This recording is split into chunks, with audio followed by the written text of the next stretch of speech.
Good morning students. आज हम लोग जैसे इस चैप्टर के अभी तक को जो पढ़ा है उसको रिवाइज कर लेते हैं। हमने अभी तक यहाँ पे 6 डायग्राम्स देखे हैं। पहला था एट इन्फिनिटी, तो बहुत दूर से रेज आ रही थी, it will B at focus. Second था बियॉन्ड सी, थोड़ा सा पीछे से सी के, तो छोटी इमेज बनेगी रियल इन्वर्टेड, और between C and F. Third था एट सी, तो वो एट सी ही बनेगी, same size real inverted. Fourth था थोड़ा सा सी और एफ के बीच बीच में, तो वो बियॉन्ड इमेज बनेगी, और आप देख रहे होंगे बड़ी भी हो रही है इमेज, रियल इन्वर्टेड अभी भी रहेगी। पांचवा केस था एट एफ, तो वो एट इन्फिनिटी बनेगी क्योंकि दोनों पैरेलल रेज रहेंगी, रियल इन्वर्टेड अभी भी है, और रियल इन्वर्टेड एनलार्ज्ड, काफ़ी हाईली एनलार्ज्ड। ठीक है। सिक्स्थ केस था जो हमने बाद में देखा था, ये वर्चुअल इनडायरेक्ट बनेगा खाली, ये था बिटवीन एफ एंड पी, तो इसमें पीछे बनेगा मिरर के और एफ एंड पी। तो ये जस्ट मैं रिवाइज कर रहा हूँ, कॉनकेव के 6 डायग्राम है। तो अगर आप एक चीज़ इसमें कॉमन फैक्टर देख रहे होंगे तो मैं आपको एक चीज़ समझाना चाहता हूँ, ये मैंने क्लास में बोली थी। फिर से एक पॉइंट जस्ट एक आपको याद करने के एंगल से सिंपल रहेगा कि आप एक फील कीजिए, ऑब्जेक्ट आपका बहुत दूर था, बहुत दूर से पास आ रहा है। ठीक है, मिरर के पास आ रहा है, अगर ये मेरा मिरर है तो ऑब्जेक्ट आपका बहुत दूर से पास आता जा रहा है, और सिमिलरली इमेज आपकी फोकस से चालू हो रही है दूर जाना, और बड़े भी होते जा रही है। अगर ये मेरा प्रिंसिपल एक्सिस है तो फोकस में पहले बहुत छोटी थी, फिर थोड़ी छोटी हुई, फिर सेम साइज बनी, फिर बड़ी बनी, फिर बहुत बड़ी बनी। तो इमेज जो है वो पास से दूर जा रही है और बढ़ते जा रही है, ऑब्जेक्ट जो है वो दूर से पास आ रहा है। तो ये जस्ट एक याद करने के लिए एक एंगल से है। तो ये हमारे 6 के 6 डायग्राम आपको अगर रेफरेंस के लिए बुक में दिए हुए हैं, ये शायद बुक से ही खींचा लिया है फ़ोटो। तो ये आपका था कॉनकेव मिरर। इसी तरीके से हम लोग पेज नंबर 2 पे देखेंगे तो आपके पास है कॉन्वेक्स मिरर। कॉन्वेक्स मिरर में भी हमारे पास सिर्फ 2 ही डायग्राम है। क्यों 2 ही हैं? क्योंकि between C and F, beyond C और एट सी नहीं हो सकता, क्योंकि सब सी ये इस तरफ है और इधर ये नॉन रिफ्लेक्टिंग साइड है। ओके, सिर्फ 2 ही कंडीशन है, एट इन्फिनिटी और anywhere in between in front of the mirror. तो इन्फिनिटी पे एट एफ बनेगा, anywhere in front of the mirror between F and P बनेगा। ठीक है, ये वीडियोस आप, ये डायग्राम्स आप देख चुके हैं, आप समझ चुके हैं।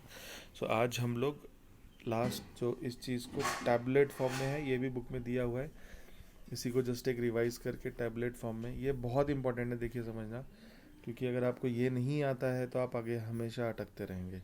You should know this thing, thoroughly आपके दिमाग में होना चाहिए। तो अगर हम यहाँ पे देखिए किस तरह से स्टार्ट किया हुआ है, infinity, beyond C, at C, between C and F, at F, between F and P. तो पहले 5 real inverted, real inverted, real inverted, real inverted, real inverted. सिर्फ लास्ट वाला जो है वो है वर्चुअल इनडायरेक्ट। बाकी सब highly diminish, point size diminish, same size enlarge, highly enlarge, फिर से एनलार्ज।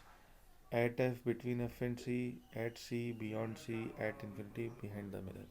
तो अगर आप इसको थोड़ा सा स्टडी करेंगे, it's a very simple thing, और ये टेबल आपके दिमाग में एकदम अच्छे से होना चाहिए।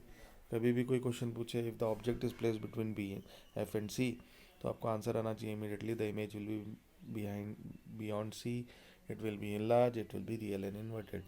कोई भी रैंडम क्वेश्चन पूछा जाए तो ये टेबल आप प्लीज़ प्लीज़ प्लीज़ अच्छे से इसके ऊपर वर्क अपॉन कर लीजिए, इसको याद कर लीजिए।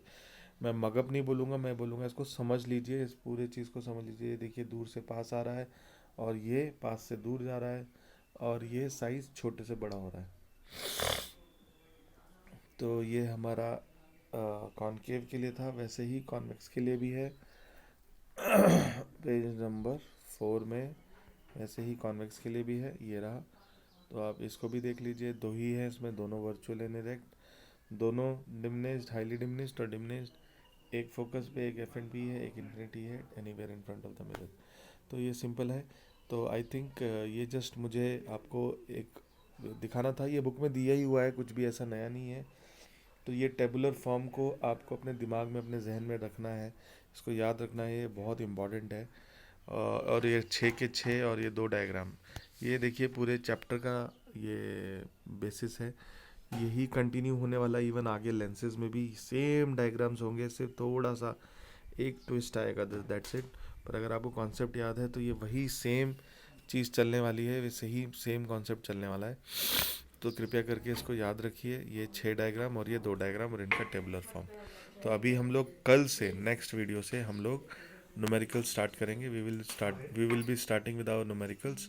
हम अपने न्यूमेरिकल्स को सॉल्व करना स्टार्ट करेंगे, मिरर फार्मूला देखेंगे, उससे पहले कार्टेशियन साइन कन्वेंशन देखेंगे। तो ये आज का वीडियो जस्ट ऐसी छोटू सा वीडियो है, ये टेबुलर फॉर्म बताने के लिए और ये चैप्टर के डायग्राम्स को रिवाइज करने के लिए। तो आई थिंक आपको ये समझ में आया होगा। थैंक यू वेरी मच, धन्यवाद।